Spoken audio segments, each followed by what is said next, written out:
Fala aí, pessoal. Aqui é o Arthur Vergara. A gente vai iniciar uma transmissão aqui pelo canal da Uli. Você que está chegando agora, tenha só um pouco de paciência que a gente vai ajustar, porque a gente vai ter uma entrevista hoje com o André Rufino, do Partido Libertário Liber. Só um momento enquanto a gente faz os ajustes. Enquanto isso, não deixe de participar o link dessa transmissão. E nós já vamos começar assim que iniciar às 10 horas da noite.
Opa, tudo bom, André?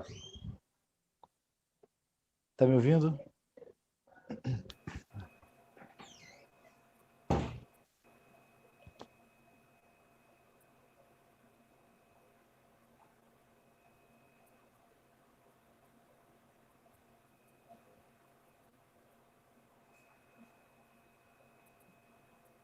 Alô, alô? Alô, Fala aí, Paulo, tudo bom? tudo. Então, a gente eu já coloquei aqui no ar, tá? Mas provavelmente ainda não tem ninguém acompanhando a gente.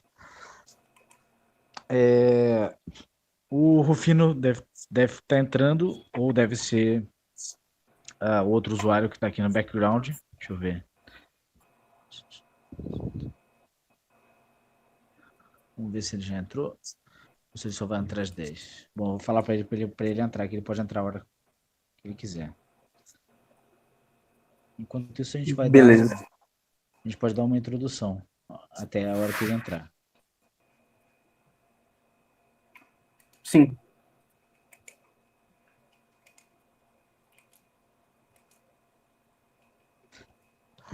Bom, então estamos aqui por enquanto com o Paulo. Estamos aguardando a participação do Rufino, que deve acontecer em até 12 minutos no máximo.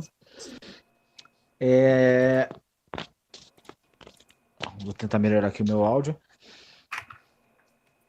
Temos aqui por enquanto o Paulo, que é o membro fundador da ULI, né, Paulo? Sim. Então, bom, sobre a ULI, para quem não sabe, né, um movimento estudantil, né, que reúne estudantes libertários de diversos lugares do Brasil e, dentre as diversas mídias que a ULI possui, ela já possui um diálogo ativo com diversas pessoas que estão interessadas em tratar sobre libertarianismo. Então, não são apenas estudantes, não são apenas, né, necessariamente pessoas que são ligadas a movimentos estudantis no Brasil, ou enfim, né? Mas é uma iniciativa que é levada, que é tocada, né, por estudantes, né? Então, a gente tem, a gente pode dizer, né, que é um movimento que faz frente, né, aos milhares de movimentos estudantis com outros vieses políticos, né? Então, isso é uma coisa representativa. A gente pode dizer que, embora não tenha um peso estatístico, né, na transformação da, da sociedade como um todo, né, já representa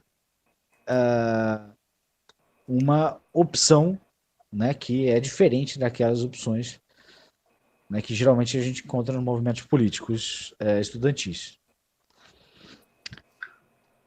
Sim, tipo, esses movimentos, assim, tu pega o MBL estudantil, a UNE, UBS, a UMES, todos esses movimentos, assim, tem, sei lá, algum integrante do PSOL, do PT, do PDT, do Patriotas, assim, envolvidos. E aí eles acabam passando pano para político e esquecendo as ideias que eles realmente tinham no início.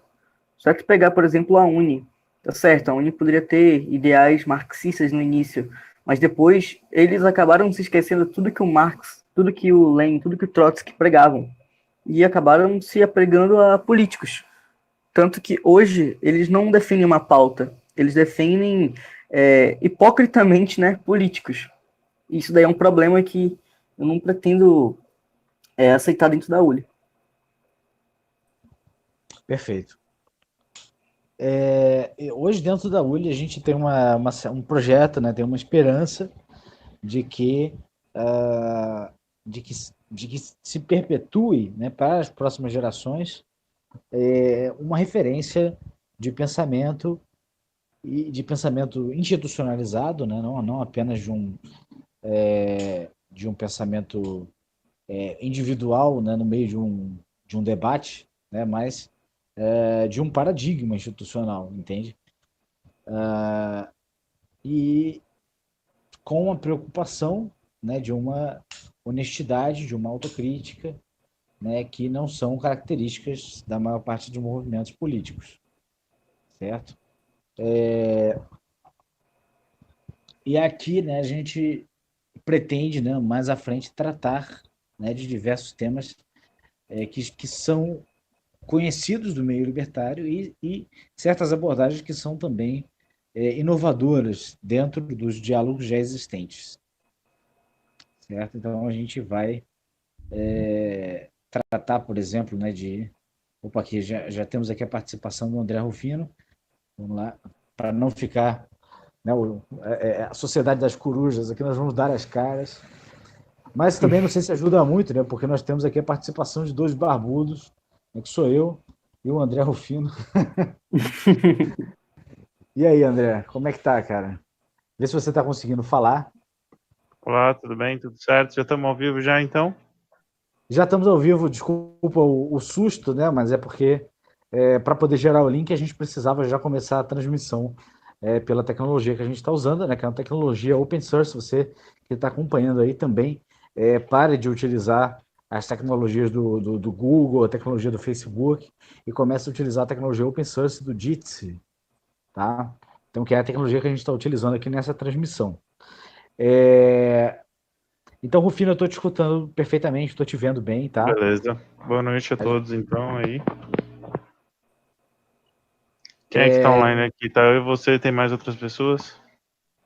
Eu ainda não conferi no canal quantas pessoas tem, mas eu acredito que já deve ter pelo menos, né, um punhado de pessoas e o vídeo vai ficar para a posteridade, né? Então vai ser visto mais vezes, com certeza, tá? Então, para começar, Rufino, queria que você se apresentasse, você mostrar quem você é, né? Para depois a gente falar do seu trabalho, né? Com o Liber. Perfeito. Bom, eu sou André Rufino, sou atual presidente do Partido Libertários, sou publicitário de formação e trabalho com marketing já há mais de 10 anos. Já trabalhei em todas as áreas do marketing, desde a criação, planejamento e pesquisa. Hoje em dia eu estou trabalhando com produção cinematográfica especificamente, voltada para a publicidade. Eu também sou agroecologista, né? Me considero também um livre pesquisador. Gosto de pesquisar todos os campos de conhecimento, não gosto de me limitar muito, mas gosto muito da filosofia, história, economia, né? O básico para se tornar um libertário com o mínimo de estrutura. E é isso, eu trabalho com produção cinematográfica, né? Gosto muito de agroecologia e sou músico também, sou baixista, gosto de compor, sempre tive banda. E agora, no momento, assim, meu grande projeto que eu tô me dedicando é o Partido Libertários aí, que sou atual presidente. Muito bem. Bom, já que você falou, né, em música, instrumento, né, eu vou compartilhar um pouco melhor o meu ambiente aqui. Estou aqui de convidado num estúdio, né, de ensaio de banda, né, a gente tem vários Legal. instrumentos aqui e também é um ambiente adequado para fazer a transmissão. Eu sou filho de professora de música, né, eu sei como é que é essa vivência aí, né, mas não me dediquei a isso. Então me identifico bastante contigo nesse sentido, Rufino. Também tenho uma certa experiência com design, né? Então já trabalhei com front-end, né? Então, né, com apresentação de produto, né? Agora, na parte do Liber, como é que começou isso? Me diz, como é que você passou de ter certos interesses, assim, digamos, musicais, né? O interesse de produção, de arte, né? Voltar para o mercado de trabalho, para então, não, precisamos começar um partido político. Como é que foi isso? Então, essa minha relação com a arte, por exemplo, uma coisa que vem desde cedo, sempre gostei muito, sempre me interessei muito pelas artes plásticas, desde criança, inclusive. Fiz alguns cursos de história da arte, tanto aqui no Brasil quanto fora, né? Cursos de verão, assim, nada formal, mas gosto muito, já estudo, sempre gostei, né? Acho incrível. E isso eu acho que me faz ser um ser humano melhor, assim como defender também, né, a liberdade, a racionalidade, a verdade, a justiça. Eu acho que a arte também faz parte dessa evolução, né? Porque a vida sem arte, a vida sem música também, ela, eu acho que perde muito do brilho, né? Então, assim, eu acho que essa questão, no geral mesmo, o que fez eu querer fundar o Partido Libertários foi estudando Hofbard. E Hofbard fala, eu lembro de uma coisa que me marcou muito, porque eu fui punk também, né? Poucas pessoas sabem disso, mas dos meus 14 até os meus 19 eu fui punk. De verdade, né, nas ruas de São Paulo. E aí eu lembro de, com uns 20 e poucos anos, quando eu já não era mais funk, ler Hofbard, e ele dizia que ele queria mais libertários inspirados como o Che Guevara defendia o comunismo, ele queria libertários assim, defendendo o libertarianismo, sabe? E aí eu falei, Entendi. tá bom então, já que você tá dizendo isso, Hofbard, então eu vou fazer esse trabalho então. Ou se ele tivesse falado com você naquele momento, né? Exato, ele me chamou, ele falou, eu senti isso, ele falou, a gente precisa de mais libertários assim, mesmo fanáticos, defensores da liberdade, dispostos a tudo, e a defender mesmo a teoria, e ele defendeu também a fundação de um partido libertários, né, então eu só estou seguindo as Sim. recomendações de Hofbard, basicamente. E como é que você vê essa questão? Porque muita gente diz que libertário é sinônimo de anarquista, né? É, Será que, Eu será acho que que, eu acho que o libertário moderno, diria assim, né, os novos libertários, seria um sinônimo de anarquista, mas de uma perspectiva clássica do libertarianismo, nem tanto, porque foi um processo, né, filosófico de evolução que o Estado foi perdendo sentido e perdendo sentido filosoficamente e se questionando até que ele desapareceu. Então, antigamente, as pessoas que defendiam o minarquismo, elas eram libertárias também. A gente não pode dizer que não eram, porque isso é anacrônico. Você tem que levar em consideração que não existia a teoria de anarcapitalismo naquela época. Então, nem existia a perspectiva de uma sociedade sem Estado realmente, Então, isso faz com que eles sejam libertários, mas de uma corrente, na minha visão, eticamente mais primitiva, sabe? Minha visão é essa.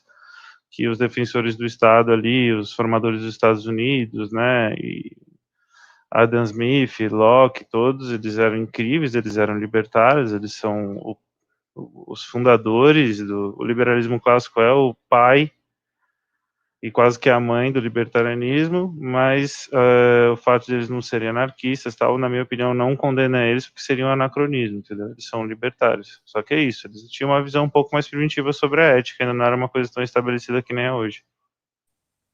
Sim, verdade. Então, na ocasião, o pensamento utilitarista era muito difundido também, né? Sim. E, Ainda é, né? As pessoas acreditam que é a utilidade que determina o que é certo e o que é errado. É um absurdo isso. Então, na sua opinião, isso de repente, uma ignorância, talvez, né? As pessoas são Sim, guiadas é por ignorância, exato. É ignorância. Então, Porque eles eram super bem intencionados, eles entendiam o valor da liberdade. Eles só não entendiam o que queria exatamente dizer, as consequências do que essa liberdade vai trazer para a sociedade. Eles não entendiam que um produto do estado mínimo é sempre o estado máximo, né? Eles não entendiam isso, porque é uma questão experimental também, né? A entendo. sociedade vai experimentando, eles implementaram o melhor sistema da história da humanidade, do ponto de vista governamental, que foi o libertarianismo na perspectiva de Locke, né? Foi ótimo, foi uma experiência bem sucedida comparada com as outras, mas o fim a gente já sabe, eles estão aí, numa democracia, elegendo globalistas, comunistas para o poder hoje em dia, então realmente o Estado mínimo é uma ideia falaciosa, na minha opinião.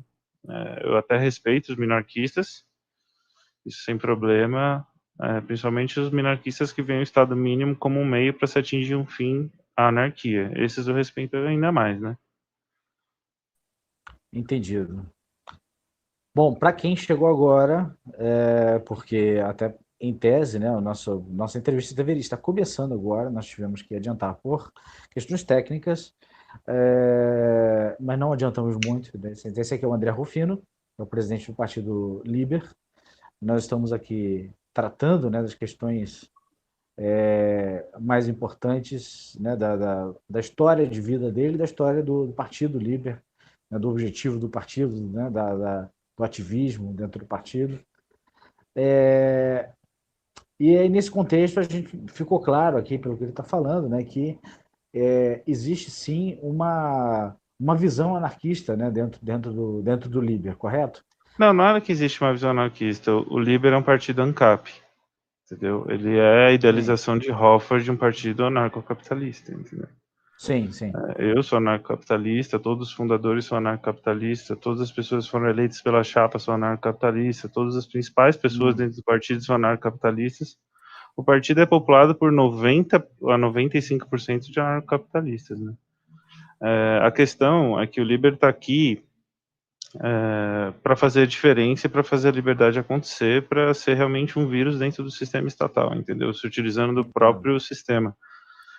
Então, assim, a gente entende estrategicamente que quem vai eleger e quem vai financiar o Liber são os conservadores e os liberais, principalmente os conservadores. Então, assim, o partido anarcocapitalista, as lideranças, os fundadores, as pessoas que mantêm o partido são anarcocapitalistas, mas quem vai financiar e votar nesse partido são conservadores no futuro.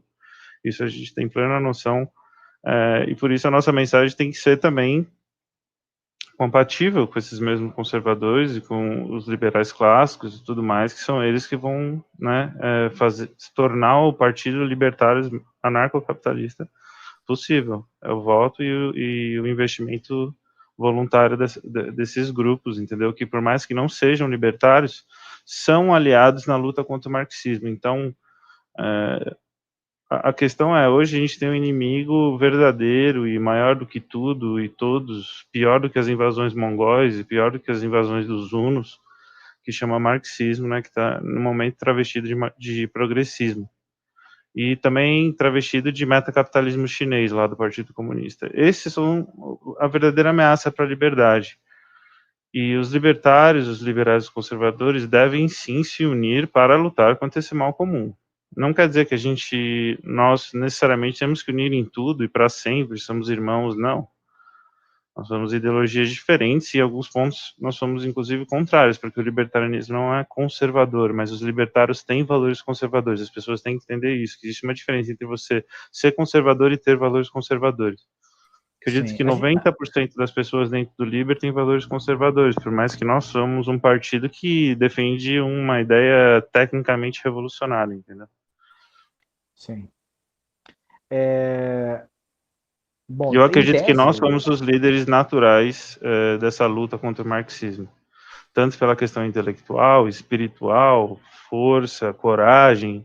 A gente tem todas essas características que são necessárias para liderar a luta contra o marxismo, enquanto os conservadores e os liberais eles têm dificuldade exatamente nessa área, mas eles são a massa, eles têm a grana, eles têm os votos, eles têm tudo, que eles não têm são lideranças capazes, entendeu? E é isso entendi. que o Liber quer se colocar nessa posição. Você vê o libertarianismo como uma forma de anticomunismo também, né? Não, eu acredito que o libertarianismo é uma das principais ferramentas, né, meios para se lutar contra o comunismo, sim. Principais, uma das principais, mas existem várias. O cristianismo é outra também, na minha visão. Entendo. Ou seja, o comunismo, então, é uma, né, pelo que você está dizendo, uma forma de estatização, né, uma forma de A também. ideologia, é a manifestação mais grotesca das ideologias estatais, né, junto com o nazismo. Entendido. É. Então, desse ponto de vista, você diria que o Liber pretende, de fato, né, mudar o Estado de alguma forma, né, por A dentro, gente né? pretende diminuir o máximo que a gente puder, facilitar a vida dos agoristas também, o máximo que a gente puder, expor ao ridículo os estatistas, o máximo que a gente puder.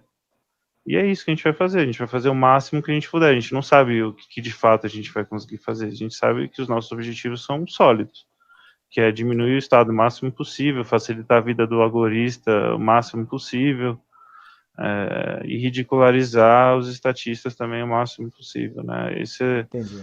Mas assim, a gente também quer propor uma coisa diferenciada, a gente quer fazer uma coisa bem ampla, entendeu? O Liber é mais do que só um partido, inclusive, tá? Tá. O Liber é uma ideia que está se expandindo e daqui a pouco o partido vai ser uma das partes do Liber. O Liber vai ser muito mais até do que um partido. Mas o Partido Libertários sempre vai existir, sempre vai ser uma coisa muito forte e muito importante, mas nem só a política também a gente deve se limitar, a gente tem que atacar em todos os fronts, né? Na cultura, na política, né? Na filosofia, na academia, né? E no próprio sistema também. Sem dúvida. Agora, como é que você lida, ou como é que o partido lida com questões, por exemplo, como o foro privilegiado e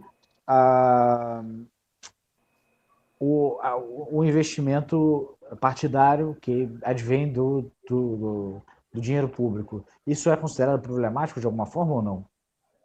Sim, com certeza, com certeza. A questão é assim,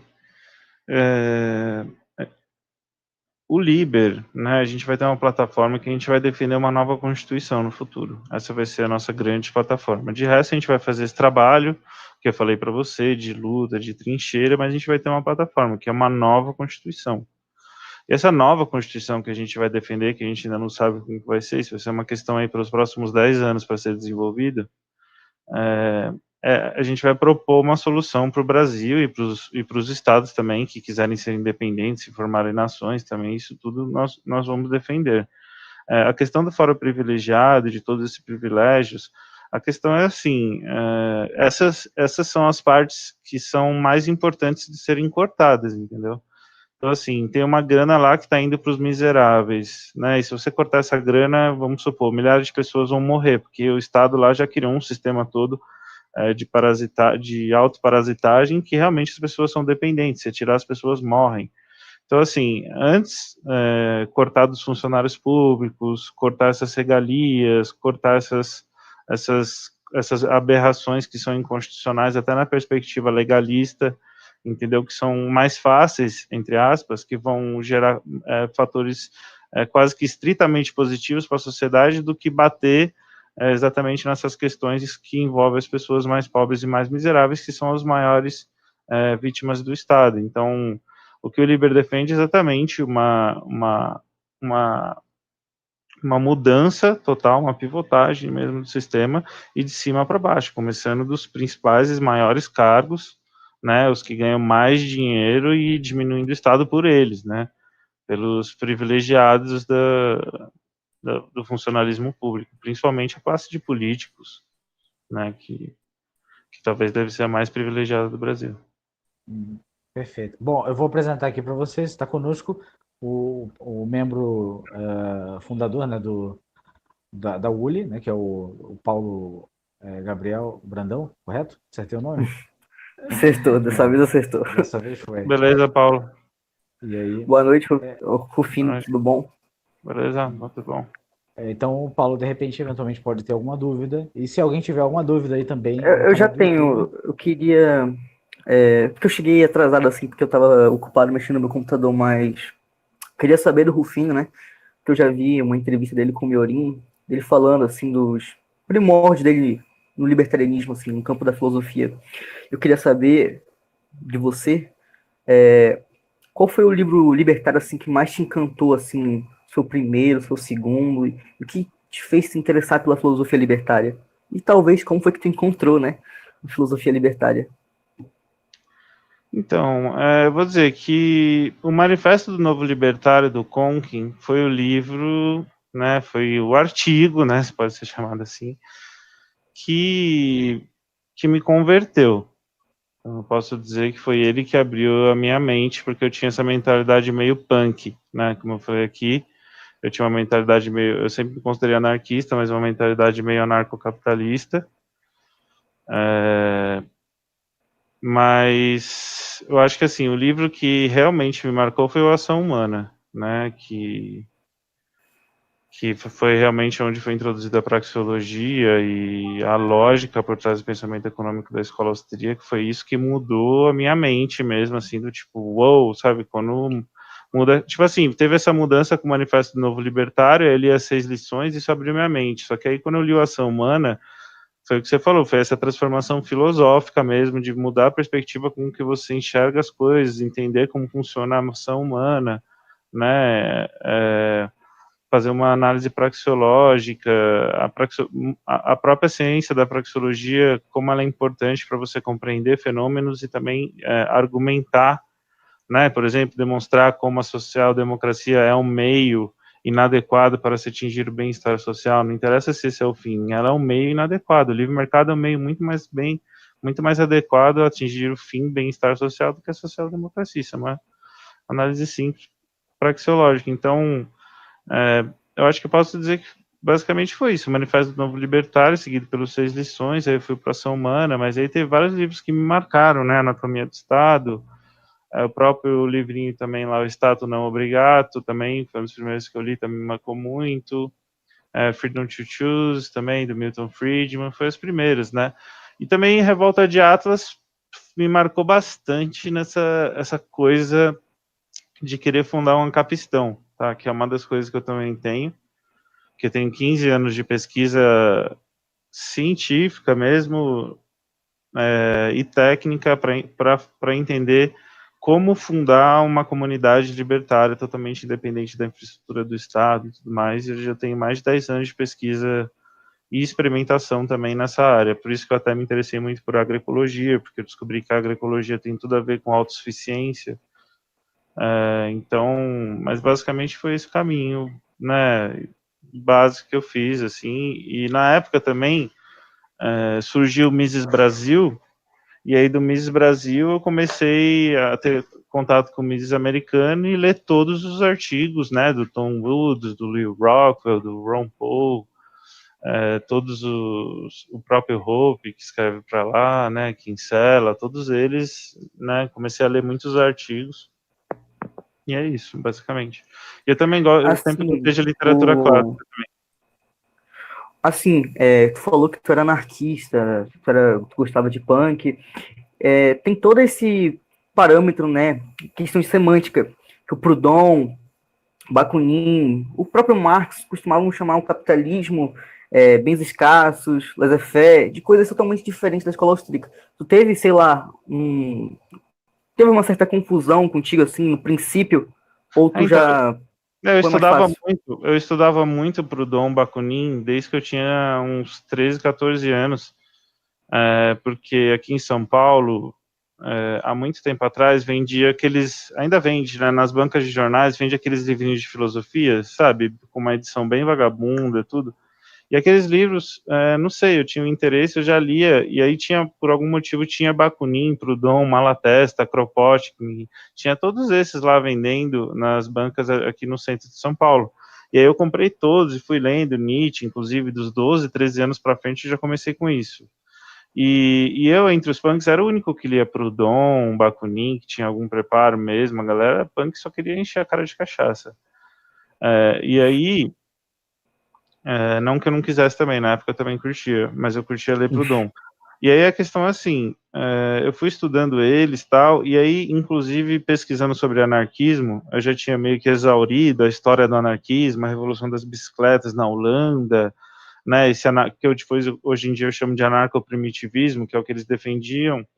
E aí eu comecei a pesquisar no Orkut na época, eu vi uma página anarcocapitalismo, e aí eu, como proudhoniano, entre aspas, entrei lá para refutar todo mundo. Só que aí, em 5 minutos de conversa, eu fui refutado e virei anarcocapitalista. Tipo assim, juro, foi inclusive um cara bem famoso aí, do meio libertário, que me converteu na época, assim, 5 minutos de conversa. E aí comecei a ler Manifesto do Novo Libertário, do Conk e tal, foi nesse momento. E a questão é assim, Pode falar estudando quem foi hoje... se quiser, tá? Que a Não, gente conhece. sim, Lacombe, foi o Fernando Quioca. Quioca. Não, Ah, não, Quioca. é um dos únicos do movimento libertário inteiro que veio antes de mim. E aí, assim, sobre a visão proudhoniana, hoje eu vendo a teoria proudhoniana, eu vejo que a negação dele da propriedade privada foi uma frase tirada de contexto, tá? Não era nem o título do livro deles, foi uma distorção sistemática que os marxistas fizeram da teoria proudhoniana, porque Proudhon defendeu na filosofia da miséria uma crítica ao marxismo, né? Ferrenha, que era uma ideologia que ia levar à fome, ao genocídio, tudo, e como levou, Proudhon preveu perfeitamente que o marxismo ia levar à destruição da sociedade, isso há mais de 100 anos atrás, tá? E para quem não sabe, foi uma resposta à miséria da filosofia que tinha sido escrita antes, né? Um título genial, né? Mas eu acho que foi ao contrário, foi a filosofia da miséria de Proudhon, e aí Marx ficou putinha, e escreveu a filosofia da miséria, que era uma resposta à miséria da filosofia, uma resposta ridícula, cheia de espantalho, só falou merda. A gente até vê o Marx como ele é ridículo, né? Mas a questão é assim, Proudhon já refutou o marxismo já logo na origem, inclusive ele não negava a propriedade privada, tá? Ele era voluntarista, ele acreditava que as pessoas voluntariamente deveriam aderir ao sistema dele, né? Então, Proudhon era ético e por isso que eu chamo de anarco-primitivismo, porque ele era de fato anarquista. O que determina uma pessoa ser anarquista é ela ser voluntarista, ela ser contra a coerção estatal, entendeu? E uma das questões, isso é uma questão que nem é tão abordada na escola austríaca, isso é uma perspectiva um pouco mais minha, mas que uma coisa que eu quero desenvolver até essa teoria um pouco mais para frente. Mas, assim, o anarquismo, o que é o anarquismo? É um ambiente onde diversos modelos de organização sociais voluntaristas coexistem, entendeu? Ele não é um sistema propriamente dito. O anarcapitalismo não é a anarquia. O anarcapitalismo é um modelo de organização social desenvolvido por Rothbard, para se viver numa sociedade anarquista. A anarquia é uma teoria não propositiva, é a negação do Estado. Ela não é um sistema propriamente, entendeu? Ela é só um ambiente. Isso é uma coisa que às vezes não fica clara para a maioria das pessoas sobre o que é anarquismo. E eu acredito que... Fala. Alguns anarquistas fazem uma diferenciação entre anarquia, que seria exatamente o que você falou, e anarquismo, né, que seria uma coisa que tem os seus expoentes, tal como a gente tem falado aqui, né? Tem suas ideias, né? Não sei se é cabível fazer essa diferenciação. Eu acredito que, do ponto de vista linguístico, não faz sentido, sinceramente, nem etimológico. Assim, o anarquismo é a defesa da anarquia, e a anarquia é um sistema onde diversos modelos voluntaristas coexistem. entendeu? É um sistema não propositivo. Para mim não faz Para quem não sentido. sabe, ontem justamente a gente tratou, né, justamente de um debate com anarquistas clássicos, né, que talvez, né, do ponto de vista aqui do Rufino, seriam anarquistas anacrônicos, né, e que em alguns Anarcoprimitivista. pontos, anarcoprimitivista talvez, e que eles, de fato, né, por exemplo, é discutível se o mutualismo é compatível com o livre mercado, né, talvez seja, Não, claro né. que é só ele ser voluntário, é só as pessoas adentrarem a uma sociedade mutualista voluntariamente. Inclusive, a anarquia defendida por nós, austríacos, é o que possibilita uma sociedade mutualista, porque é o único sistema onde as pessoas poderiam voluntariamente coletivizar a própria propriedade privada. É um sistema economicamente ineficiente, com certeza, mas as pessoas têm direito à ineficiência, né? O anarquismo, a sociedade livre é uma sociedade que as pessoas têm direito de serem idiotas, ignorantes, burros, né? Nós não somos higienistas. Quem defende a liberdade defende a existência do burro, do estúpido, né? De um lugar para ele na sociedade também. Então, pessoas podem criar sociedades moralmente abomináveis, mas que, contanto que não seja violada a liberdade, né, e a propriedade privada de ninguém, tá tudo certo. Então, se eles querem viver num comunalismo, não num comunismo, o comunismo pressupõe coerção estatal, mas um comunalismo, né, que seria essa sociedade de coletivização voluntária da propriedade, não teria problema nenhum. Eles iam se empobrecer, provavelmente, mas como iam estar inseridos no ambiente de livre mercado, é capaz que eles conseguissem ter uma vida boa. Você Então, citou assim, outro termo aí que não é muito bem aceito pelos anarquistas em geral, né, que é a propriedade privada. Eles fazem uma diferenciação entre posse e propriedade privada. Como é que você vê essa diferenciação? Então, eu vejo, é uma relativização, né, da propriedade privada. A questão é assim, existe a posse territorial, existe para mim assim duas perspectivas sobre a propriedade. Tem a propriedade territorial, né, as duas são propriedades privadas, mesmas regras, tudo igual. Mas a propriedade sobre as coisas, a propriedade territorial, ela é diferente. Por quê? Porque, tecnicamente, toda a propriedade territorial foi fruto de um roubo histórico em cima de um outro roubo histórico, em cima de outro roubo histórico. Então, ela não é tão simples quanto o resto das outras propriedades privadas, que apenas derivam da sua energia e tudo mais. E a minha solução para isso uma visão mais utilitária, é a questão assim, óbvio que a propriedade territorial é legítima, né, como toda propriedade, só que o ponto é, se ninguém consegue documentalmente provar que aquela terra foi fraudada e aquela pessoa está se beneficiando de uma fraude, então aquela propriedade territorial é válida. Ah, mas roubaram dos índios. Pô, não tem documentação, quem é os índios já morreu, quem roubou morreu. Não tem como catar lá e devolver para os índios a propriedade privada que foi, de fato, parte roubada deles. Então, é impossível. Então, até onde documentalmente dá para provar que a terra foi roubada? É aí que determina a linha, entendeu? Da questão territorial. É uma questão documental. Se, por exemplo, o cara é dono de uma propriedade, dá para ver que ele grilou aquela terra com fraude, nunca foi dele, ele só roubou mesmo, era de outro, era dos índios, vamos supor que índio também tem direito à propriedade privada. Ele tem que perder essa propriedade territorial, entendeu? Porque é documental, dá para você provar documentalmente que não é dele, mas é isso, o que não dá para provar documentalmente tá legitimado, vamos dizer assim, entendeu? Não dá para devolver a América para os índios, é inviável, muitas das propriedades deles, inclusive eu discordo da Ayn Rand, né, e muitas da visão dos alguns objetivistas, porque eles defendem, né, a colonização e tudo mais. Eu achei que foi realmente uma violação da propriedade e da liberdade. Muitos daqueles índios eram bárbaros e não tinham noção de propriedade, isso é verdade, né? Mas isso também não legitima o que aconteceu. Mas o ponto é simples, assim, o que aconteceu com o movimento anarquista? Esses anarquistas clássicos, a maioria são comunistas, né? Travestidos de anarquistas. Por quê? O que aconteceu? Historicamente é assim. Teve esses anarquistas clássicos, que eu considero os anarco-primitivistas, tinha os comunistas, né, os bolcheviques, tinha os mencheviques, tinham toda a galera lá, tal, por exemplo, na Revolução Russa. Dizem que sem os anarquistas e sem os sociais-democratas, os bolcheviques nunca teriam conseguido vencer a guerra contra o exército real do czar, que foram justamente os sociais-democratas fazendo a ponte com os banqueiros, que, para quem não sabe, Wall Street, né, os globalistas, financiaram a Revolução Bolchevique. assim como financiaram o nazismo também. Então, os sociais-democratas faziam as pontes com esses banqueiros e os anarquistas lutavam na guerra junto com os comunistas. E os anarquistas, né, tanto na Guerra da Espanha quanto na Revolução contra o czar, todos eram guerreiros muito capazes, sempre foram. E aí o que aconteceu? Depois da Revolução Bolchevique na Rússia, os comunistas, eles queriam implantar a ditadura do proletariado e, obviamente, que os anarquistas eram contra, esses que tinham a visão prudoniana e tudo mais, que defendiam Bakunin, caramba. E o que aconteceu? Os bolcheviques perseguiram e mataram quase todos os anarquistas, não só da União Soviética, mas da Europa e do mundo. Então, o que aconteceu foi que Proudhon se rebelou contra o marxismo, né? Fez uma crítica, atacou e mostrou que era a filosofia da miséria. E Marx, o que ele fez? Ele subverteu a teoria anarquista, disse que o fim do comunismo é o anarquismo, né, que é um absurdo, é a mesma coisa que você estuprar pela virgindade, né, ou você matar pela vida, tipo assim, não existe isso. Uma ditadura do proletariado totalmente totalitária vai chegar ao anarquismo como? Não faz sentido nenhum, e é o que a teoria marxista propõe. Por quê? Por uma questão subversiva. Porque o Marx vai admitir que o fim é uma ditadura totalitária e eterna de 50 mil anos? Claro que não.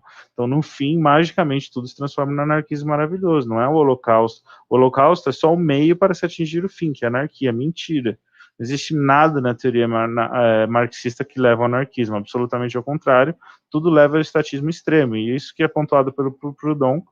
E o que eles fizeram? Eles subverteu a teoria do anarcoprimitivismo de Proudhon e de Bakunin, com pessoas como Kropotkin, como Malatesta, que são comunistas e se dizem anarquistas nesse fim marxista do anarquismo, mas passando pela ditadura do proletariado, né? É só fazer uma análise praxeológica simples. Como é que o meio para o fim anarquismo pode ser o Estado totalitário? Não faz sentido nenhum. E é isso que Malatesta, Kropotkin, Marx e todos esses pseudo-anarquistas diziam e defendiam. E o que aconteceu eles fizeram isso, eles subverteram através desses pensadores específicos, como Malatesta, né, e Kropotkin, subverteram o termo, subverteram o conteúdo, subverteram tudo, porque aquilo era nocivo para a ideia do marxismo, mataram todos os anarquistas e engoliram o anarquismo clássico, virou só um movimento fantoche do marxismo. Então você vê esses anarcoprimitivistas, a maioria deles são marxistas programados, zumbis, programados por comunistas para ficar falando em nome do anarquismo e queimando o anarquismo, dizendo que é comunismo. Entendeu? Canibalizaram o anarquismo, né? Literalmente. Né? Massacraram mesmo, mataram, torturaram. Isso aí foi um trabalho especificamente de Trotsky e de Stalin, porque eles eram jovens assassinos na época. Entendi. E Lenin, né? Lenin era o grande mestre por trás. Mas é isso, eles basicamente relativizam a propriedade porque eles são comunistas. Proudhon mesmo, que é o verdadeiro pai do anarquismo clássico, ele não era nem contra a propriedade privada. Ele era voluntarista, entendeu? Que tiraram a frase lá dele de contexto, que foi, inclusive, na vida inteira, a única ele falou uma vez contra a propriedade privada dentro de um contexto, foi a única vez em um livro que ele falou isso, e isso é utilizado exaustivamente. Ele dizia que você não podia ter uma casa em Paris e em Nova York ao mesmo tempo. Basicamente, era isso que ele dizia. Só que ao mesmo tempo ele dizia que você tinha que aderir à ideologia dele voluntariamente, então esse não poderia dele é uma condição voluntária, então não é antiético, assim, é como se fosse uma questão moral, você não deveria, no mundo com tantos miseráveis, ser tão milionário, sabe, é um devaneio, mas eu considero o Proudhon e Bakunin anarquistas, entendeu? Só acho que a sociedade que eles defendem, o modelo de organização social, ia levar eles a uma certa pobreza material. Sim, entendo. Porque aí eles tratam também da questão do lucro, né? Se o lucro é permissível, embora eles também não tenham uma elaboração ética. Não tem. Eles são bem primitivos. Eu vou dizer para você, o anarquismo clássico é bem primitivo, do ponto de vista filosófico mesmo. Eu sempre enxerguei, por exemplo, em Bakunin um valor poético, artístico, muito maior do que filosófico. Compreendido. Bom, então agora acho que chegou a hora da gente adentrar nas questões comuns, né? São questões que são recorrentemente perguntadas E depois a gente vai tratar de questões pragmáticas, estratégicas do partido no contexto da política nacional. A gente vai ver o que você pensa a respeito. Sobre as questões comuns, eu queria te perguntar basicamente o seguinte, né? Uma pergunta comum que é feita, que é se a crise da pandemia do coronavírus não demonstra uma insuficiência do livre mercado em lidar com as emergências. Eu acho que assim, provou que a infraestrutura estatal não dá conta, né? Porque desde o dia primeiro que começou a pandemia, a maioria dos hospitais do SUS já estavam colapsados, né? Desde antes da pandemia já entrou colapsado. O que acontece é que aqui em São Paulo, por exemplo, né, o estado de São Paulo e a cidade de São Paulo é muito rico e é tão rico que eles conseguem até fazer quase que o SUS funcionar. E aí acaba gerando uma falsa sensação de que o SUS funciona, mas isso é só especificamente em São Paulo, até onde eu sei. E assim, funciona bem entre aspas, porque se custa 10, 20 vezes mais do que deveria custar para ter aquela eficiência que ele tem, então não funciona, simplesmente existe, né? Agora, pelo resto do Brasil inteiro, principalmente nos lugares mais pobres, todo mundo morre na fila do SUS.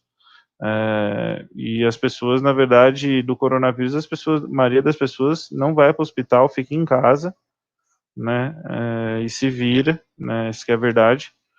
E a questão é assim, o livre mercado, ele sempre vai, primeiro que assim, são as empresas, por mais distorcidas pelo Estado que elas são hoje em dia, por causa do corporativismo e o metacapitalismo, são as empresas que estão desenvolvendo as vacinas, que estão desenvolvendo as soluções.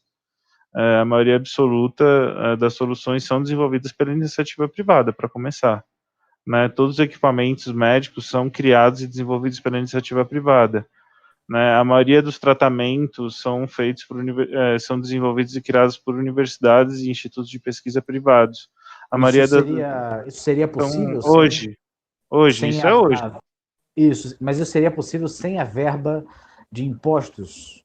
Não, claro que seria possível, porque pensa assim, as pessoas elas iam ter que gastar com a medicina de qualquer jeito, né? O que elas fazem é paga para o Estado pagar a medicina, só que o Estado pega 90% da grana e sobra 10% da medicina, então não faz sentido nenhum.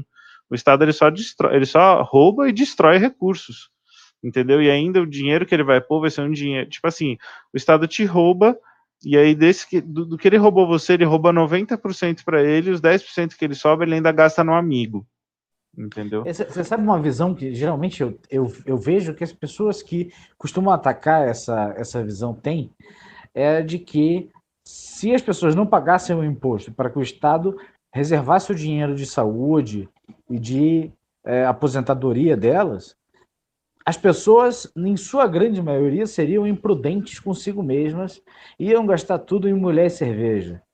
Então, mas essa é a primeira que é uma escolha pessoal, que a pessoa pode fazer isso, todo mundo vai morrer. Se ela quer gastar tudo em bebidas, drogas, viver uma vida curta e louca, é um direito que ela tem. O Estado não tem o direito de ser babá de ninguém e dizer para a pessoa que ela não pode ter uma vida curta e louca. Quem quiser tem, óbvio. Só que a questão o Estado, ele obriga a pessoa, entre aspas, guardar para essas questões, mas rouba 90%. E os 10% que ele entrega é um amigo dele, vagabundo, que entrega para você. Então, no final, ele é uma desculpa para ele te roubar e no final não vai entregar porcaria nenhuma para você, entendeu? E quem paga mais, geralmente, usa o privado, não usa nada estatal a vida inteira, só paga e nunca usa nada, até o fim da vida. A aposentadoria que o Estado paga é uma aposentadoria de miséria no Brasil, né, para a maioria das pessoas. Então, a pessoa paga a vida inteira, é só uma desculpa para ser roubado, no final é um troco lá que ele recebe. Vale mencionar que a aposentadoria aqui no Brasil é um esquema de pirâmide. Exato. E os mais ricos se aposentam do funcionalismo, né? Se aposentam com valores astronômicos e os miseráveis com, com valores assim que mal dá para sobreviver e para comer, né? E o cara trabalha a vida inteira para o Estado, praticamente, para chegar no final da vida e receber um saláriozinho de miséria só para poder comer, né? E se ele precisar do SUS, provavelmente ele vai morrer na fila, como a maioria das pessoas na história né? Desde que o SUS existe, quantas milhões e milhões e milhões de pessoas não morreram na fila? Exatamente. Bom, eu acho que uma outra pergunta que é recorrentemente feita, né, nas diversas mídias, é a questão do armamento civil, né? Se o aumento, né, a facilitação do acesso às armas de fogo, elas implicam num aumento da violência e da mortalidade por armas de fogo. Então, elas sim, porque os bandidos começam a morrer. É isso que as pessoas esquecem de avisar, que aumenta o número de mortes, por quê? Porque os bandidos começam a tomar tiro e morrer pela primeira vez, entendeu? Em vez de só fazer as vítimas. A gente não tem que olhar, nossa, mas tá morrendo mais gente, mas quem é essa gente que tá morrendo? São pessoas que estão assaltando, roubando, matando, sequestrando, estuprando, que bom, né, que elas estão morrendo. Então, só ver assim pelo número de mortes é uma coisa muito, muito relativa. E o que existe já é provado é que começa a acontecer mesmo é que bandido começa a morrer, né? E é por isso que aumenta o número de mortes. As pessoas só esquecem de avisar isso, que quem tá morrendo, quando tem a população civil armada, quem começa a morrer são os bandidos, né? Não as vítimas mesmo. É um bom ponto. Bom, outro aspecto. Você quer perguntar alguma coisa, Paulo? Quero. Assim, quero fazer basicamente. Vou fazer uma pergunta assim. Ó, o Partido Liber tá lá na Câmara dos Deputados e tem a chance de colocar um plebiscito por lá. Qual seria a primeira coisa que vocês iriam colocar? Por exemplo, legalização das drogas, algo que facilite a liberdade econômica, alguma privatização, armamento civil? Então, é difícil você dizer qual é mais importante, né? Isso é um julgamento, uma questão muito relativa, não existe um valor absoluto, né, referente a isso. Tudo isso é relativo. Então, assim, eu vejo que tanto o porte de arma é restrito, quanto a descriminalização total das drogas, quanto a liberdade econômica são proporcionalmente importantes. Não dá para dizer que um é mais importante que o outro. Porque um é a defesa da vida e da liberdade, o outro é a defesa da vida e da liberdade também, e um traz segurança e o outro acaba com o tráfico, que é uma das coisas que mais destrói a sociedade, é o tráfico de drogas, né, causado pela proibição e não pelo uso. As pessoas invertem. O uso sempre existe, o ser humano usa droga desde que está nas cavernas, né? Desde a época das cavernas, o ser humano usa droga, inclusive a cannabis é utilizada há mais de 10 mil anos. Aí o Estado faz 30 que quer proibir, né? Então, assim, a guerra com as drogas, ela causa um estrago absurdo na sociedade. Eu diria que é muito urgente descriminalizar as drogas. Mas, assim, o livre mercado também é absurdamente urgente, porque sem livre mercado as pessoas passam fome, criança passa fome, criança sofre, bichinho morre de fome, sabe? Assim, é só desgraça que acontece. Então, 3 perguntas rápidas aqui, vamos lá. Serviço militar obrigatório, voto obrigatório, educação obrigatória e, por que não também, vamos adicionar uma quarta, né? Vacinação obrigatória. O que você acha disso? eu acho que nada tem que ser obrigatório, né? Tudo que é obrigatório é antiética, uma violação da ética. Nada pode ser obrigatório, simples assim. Nada tem que ser obrigatório, tudo tem que ser voluntário. Esse é o princípio da ética libertária, o princípio da não iniciação de agressão, né? Entendido. Bom, feita essa rodada de perguntas, considerando que nós já estamos nos aproximando do final da entrevista, né, que a gente está mirando aqui em 1 hora, mas pode ser que a gente passe um pouquinho, não tem problema. 1 hora Não tem a problema, também partir tô das 10 tranquilo. horas. Ah, ótimo. Então, eu acho que as principais perguntas que as pessoas normalmente têm, as pessoas que não são libertárias têm, já foram abordadas, né? Então, agora, do ponto de vista libertário, que nós já concordamos com a ética, nós já concordamos, né, enfim, com aquelas coisas que precisam ser feitas, de repente, né? Mas temos, de repente, diferentes preocupações de um ponto de vista pragmático e no contexto do Estado atual, né? Por que não? Uma dessas preocupações é a possível inocuidade, ou seja, a possível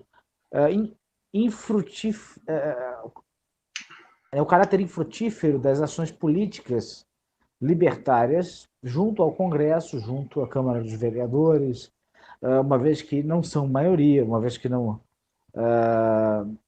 podem não ter, né, a voz ouvida propriamente. O que você me diz em relação a isso? Então, é um caminho muito imprevisível. Eu acredito, eu sou cristão, né? Eu acredito no destino, eu acredito que isso é uma missão divina de luta pela liberdade. E eu realmente acredito que a nossa hora vai chegar. Eu acho que vai ter uma hora que a gente vai conseguir formar uma coalizão de libertários, liberais e conservadores, tá? No futuro, políticos eleitos, e vamos conseguir mudar algumas coisas para melhor, de verdade, combater o marxismo, né? Principalmente, que vai ser, eu acho que o principal objetivo a curto e médio prazo do próprio libertarianismo deveria ser o combate do marxismo. Eu acho que os libertários eles estão muito mais preocupados em combater a si mesmo, né?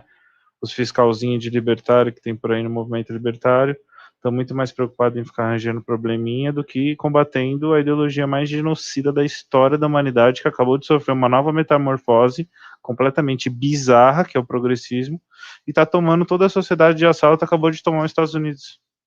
Então as pessoas estão com picuinhas e pensando pequeno, são, na minha opinião, pessoas medíocres, né, que não entendem. Porque você pode ser libertário, o libertarismo está se popularizando e está se popularizando cada vez mais. Isso quer dizer que vai chegar as pessoas medíocres, né, se popularizar isso. Todo mundo, eu quero que o libertarianismo todo mundo saiba e seja uma coisa incrível, generalizada. Nem sei se isso é bom. Eu prefiro ser a ponta de lança e influenciar os conservadores e os liberais do que ter uma massa de libertários, porque aí a gente vai ter mau caráteres, idiotas, burros, que estão infiltrados na massa e vão se tornar libertários, de verdade. Isso eu já vejo esse fenômeno acontecendo. Então isso é uma coisa que eu acho que a gente, nós como libertários, temos que entender, assim, que com a popularização do nosso movimento também vão entrar pessoas muito duvidosas que são libertárias de verdade. Vai deixar de ser uma coisa que é fruto da sua inteligência e da sua pesquisa, que nem 90% dos libertários é hoje ainda, que são pessoas que estudaram libertarianismo e vão ser pessoas influenciadas por um fator cultural, que é tipo, vai estar na moda ser libertário, e vai ser todo mundo libertário, não vai nem entender o que está acontecendo, mas vai falar, imposto é roubo, não sei o que lá, que é uma coisa boa. Só que a gente tem que saber também lidar com isso, entendeu? Porque essas pessoas, elas estão entrando no nosso movimento, estão tendo voz, pessoas medíocres estão tendo muita voz só porque são ativas, e eu acho que elas estão criando grandes problemas dentro do movimento libertário, criando muita briga, muita treta, muita fofoca, sabe, umas coisas assim. Enquanto isso, o marxismo, que é um holocausto que mata 1 milhão de pessoas por ano, todos os anos, que é o nosso verdadeiro inimigo, está tratorando a sociedade. E nós, que somos a ponta de lança, que tem que entrar no coração de Lúcifer, a gente está fraco, entendeu? A gente está fragilizado. Por quê? Por causa de um monte de briga interna, dissuasão, gente infiltrada, gente oportunista. Porque o libertarianismo também tem uma outra coisa. Além das pessoas que são libertárias e são ignorantes, ou mesmo idiotas, que vai ser uma coisa cada vez mais comum pela popularização, tem as pessoas que não são libertárias e fingem ser libertárias para ter um ganho político e econômico. Tá? Que isso é uma coisa que vai ser cada vez mais comum, porque elas veem que está na moda, que está bombando, que é um negócio contracultural, que é intelectualmente foda, e fala, cara, vou surfar nisso aqui, sou liberalzinho, não sei o que lá, não acredito em porra nenhuma, mas vou fingir assim que eu sou libertário para eu ser eleito, para eu conseguir um cargo, para eu ganhar 100 pau por mês, para eu ficar bem lá em Brasília, tá lá nas baladas dos caras, pá, entendeu?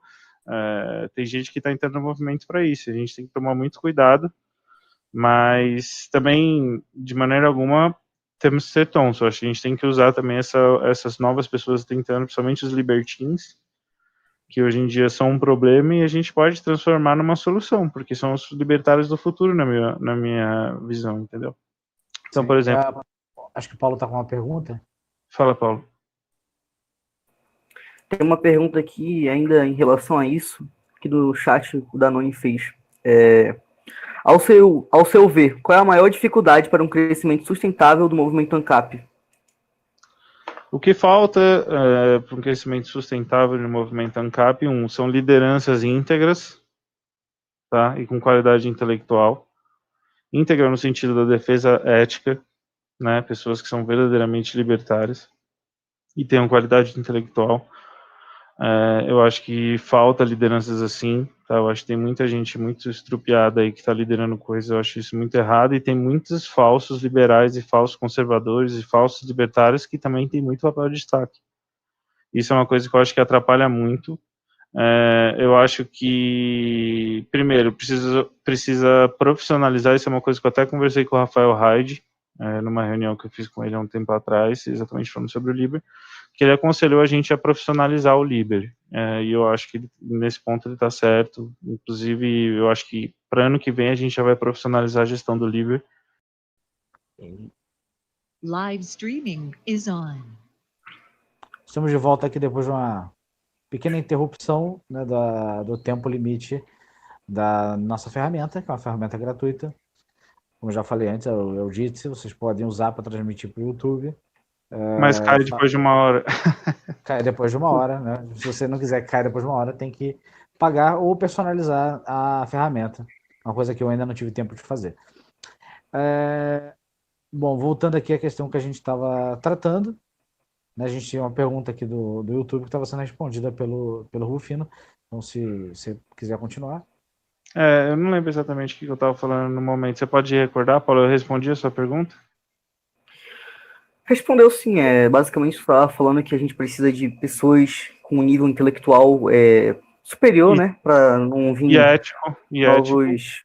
E assim como a profissionalização das entidades libertárias, exato. Eu acho que isso é um caminho, eu acho que a gente tem que se unir como libertários, eu acho que existem muitas correntes, muitas perspectivas, mas a ética nos une, né, essa que é a verdade. Então, eu acho que a gente tem que parar com picuinha, tipo assim... quem vem falar que político não pode participar de movimento político vai apanhar, você sabe, muito, porque do ponto de vista ideológico, né? Porque no movimento libertário, historicamente, os principais pensadores todos defenderam ativamente a participação política de libertários. Então, isso é uma coisa que tem que acabar também. Dizer que a priori um libertário não pode participar de política é patético, não tem base filosófica, não tem base ética, não tem base histórica, não tem base nenhuma. Uma das únicas vozes que se opõe, assim, formalmente é o Kinsella, que eu chamo de medíocre libertarianismo. O Kinsella, eu gosto dele como pensador, mas ele defende literalmente que você não faça nada e espere o Estado cair. Cara, eu fico até puto, cara. Ele tá de brincadeira, esse Kinsella. Ele diz que o Estado está fadado ao fracasso. Eu acho muito cômodo essa posição, né? Que coisa legal. O Estado, a máquina que já matou centenas de milhões de pessoas, vai desaparecer do nada, porque sim, né? Você não quer contra toda a lógica, a razão e tradição e tudo, e as pessoas nunca viveram sem Estado e vai magicamente desaparecer por causa do Bitcoin.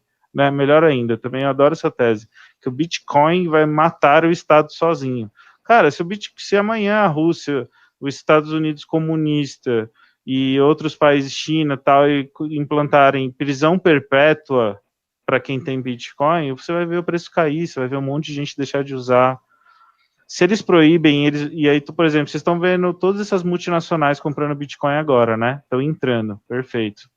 Isso pode ser até um plano para derrubar o Bitcoin no futuro, porque eles vão proibir o Bitcoin, todos esses venture capital, todos esses grandes investidores e bancos de investimento que têm Bitcoin vão ser obrigados por lei a vender, isso vai derrubar o Bitcoin lá para baixo. Então, assim, Bitcoin é incrível, tem muito futuro, porra, claro, invista, vai ajudar a destruir o Estado, claro que vai, é fundamental para a gente destruir o Estado, mas ele sozinho não faz nada.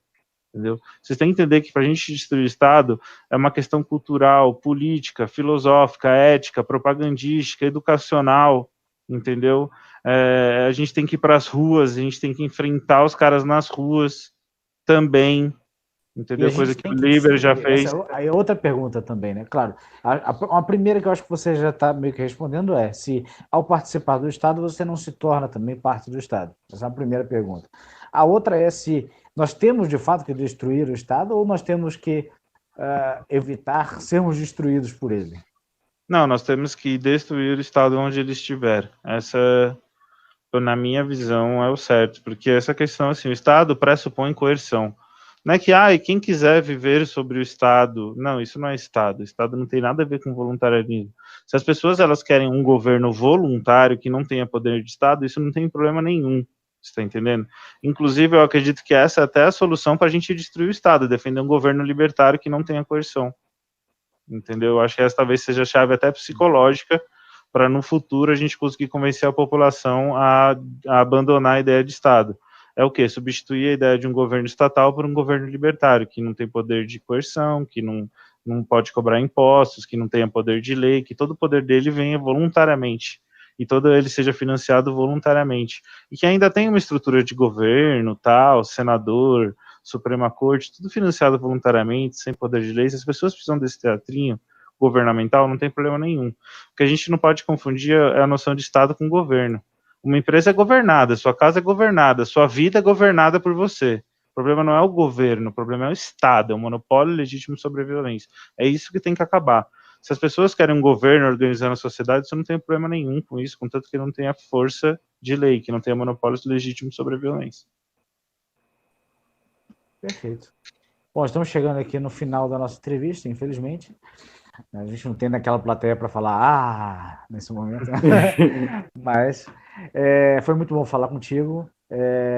Estou junto contigo ali na conversa, né, com o pessoal do Liber. Eu acho super importante a gente ter essa aliança, né, nem que seja uma aliança no momento pelo diálogo, né, por meio do diálogo, e em tese também apoio, né, a possibilidade de uma ação prática motivada por uma legítima defesa, combatendo a coerção estatal. Perfeito. E, enfim, quem tiver interesse aí pode talvez entrar em contato com você ou com algum outro contato. Não, vocês podem entrar ali vocês podem entrar ali no Facebook do Liber, seja Liber ou libertarios.org.br, e lá tem um linkzinho com um questionário que você responde, e aí você pode virar um membro do Liber, tá? Beleza. E aí, depois de certo tempo como membro do Liber, se você for considerado uma pessoa que está totalmente de acordo com a nossa cultura, não só, né, a ética libertária é o básico, né, mas de acordo com a nossa cultura, que é uma cultura estabelecida já há 14 anos, já vai fazer 15, já deve ter feito, aí você vai poder se tornar um filiado, entendeu? Se passar pelo nosso crivo, que é bem, cada vez mais rigoroso, né? O Liber é uma instituição realmente, só na nossa visão, só para os melhores libertários mesmo. Pois é muito importante os movimentos libertários hoje prezarem pela qualidade, não só pela... Eu queria só fazer uma pergunta bem rápida. Tipo, ele pode responder sim ou não, ou depende. Que é assim, movimentos, partidos, assim como MBL, Livres, podem ser aliados momentaneamente? Não, sim, por pauta, a gente pode votar junto, eles podem fazer parte de uma coalizão antimarxista, mas assim, tipo assim, eu não vejo nem o MBL, nem o Novo, nem o Livres como aliados do Liber, isso não. Não somos aliados, mas não somos inimigos também, os nossos inimigos são outros. Vamos dizer assim, a gente tem uma relação neutra em relação a eles, entendeu? Não é nem positiva e nem negativa, né? Como instituição, a gente não quer problema com eles, a gente não quer guerra com eles, eles lá e a gente aqui, e eles vão ser bem-vindos aí na coalizão antimarxista, isso sim, com certeza. Qualquer um que não seja, que não defenda uma ideologia totalitária abertamente, né, porque toda ideologia não libertária é totalitária de alguma perspectiva, né, todos eles têm alguma pitada de totalitarianismo, né, mas a questão é que, assim, não sendo uma defesa aberta de uma ideologia totalitária, pode participar da frente antimarxista tranquilamente. Nesse ponto, mas sim. assim, o Liber é um partido libertário, isso a gente já pode dizer. Sim, anarcocapitalista. Assim, ele, anarcocapitalista, como é que vocês seriam, assim, num cenário, como está tendo agora, aos poucos, assim, de impeachment o Bolsonaro? Vocês iriam ser isentos ou vocês iriam participar ativamente disso? Não, assim, essa questão é que a gente é fundamentalmente estrategistas, como eu falei, nosso diferencial é a qualidade intelectual, nosso conhecimento sobre história, nosso conhecimento sobre a própria vida. Então, o que a gente pensaria estrategicamente. Vai beneficiar os marxistas? Então a gente não vai fazer, né? A gente vai pensar assim sempre, porque eles são os nossos maiores inimigos. Então a gente tem que pensar primeiro, vai beneficiar os marxistas essa nossa ação?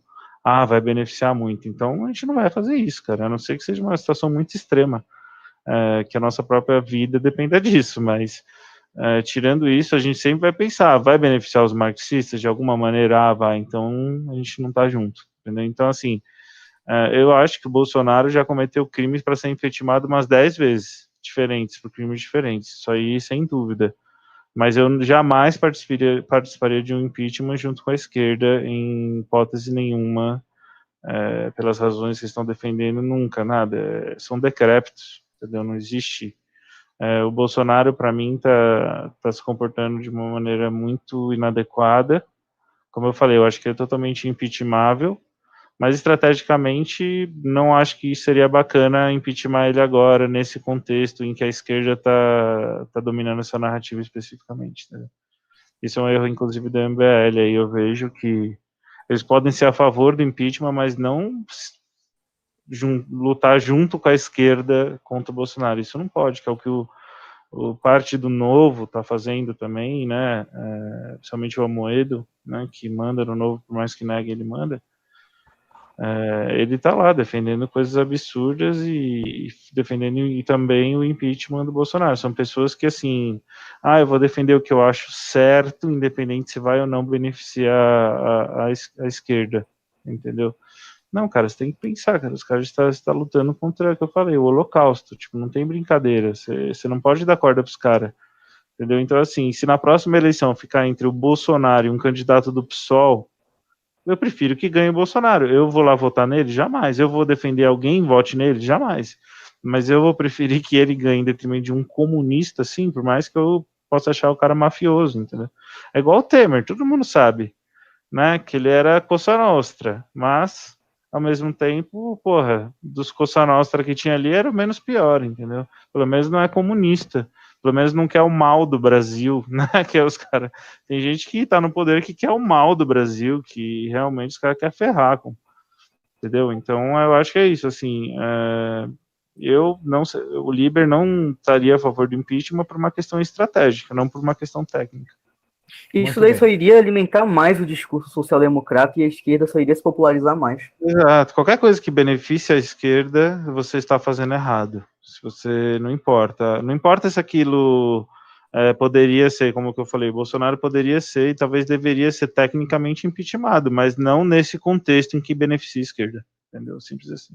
Se tivesse uma alternativa melhor que o Bolsonaro liderando o impeachment dele, beleza, aí a gente apoiaria, né? Um cara bom, vamos dizer assim, razoável, tipo, vamos supor, sei lá, é difícil, na política brasileira nem tem caras razoáveis, mas Marcel Van Hatten, né, e que é um cara que eu acho muito bom, e tem se um cara desse tivesse liderando impeachment contra o Bolsonaro, para ser o cara que vai entrar no lugar dele, beleza, né, eu apoiaria por uma questão estratégica.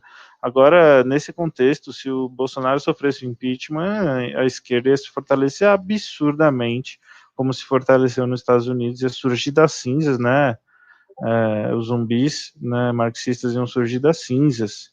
Isso seria asqueroso e para nossa sociedade, eu acho que seria um golpe de morte, sinceramente. Eu acho que seria uma coisa assim que se a esquerda voltar para o Brasil, eu acho que a gente nunca mais se recupera e o Brasil vai ser país subdesenvolvido, assim, por milhares de anos, sabe? Assim, uma coisa que a gente tem que lutar agora, porque a gente está lutando pelo futuro de milhões e milhões e milhões e milhões de pessoas que estão vivendo hoje e bilhões que vão viver no futuro. A gente tem que ter essa noção dessa responsabilidade, que ao lutar pela justiça, pela liberdade, pela verdade, a gente está influenciando positivamente a vida de bilhões de pessoas que ainda vão nascer, entendeu? Tanto no Brasil quanto no mundo. É um trabalho muito nobre e uma grande responsabilidade. Perfeito, André.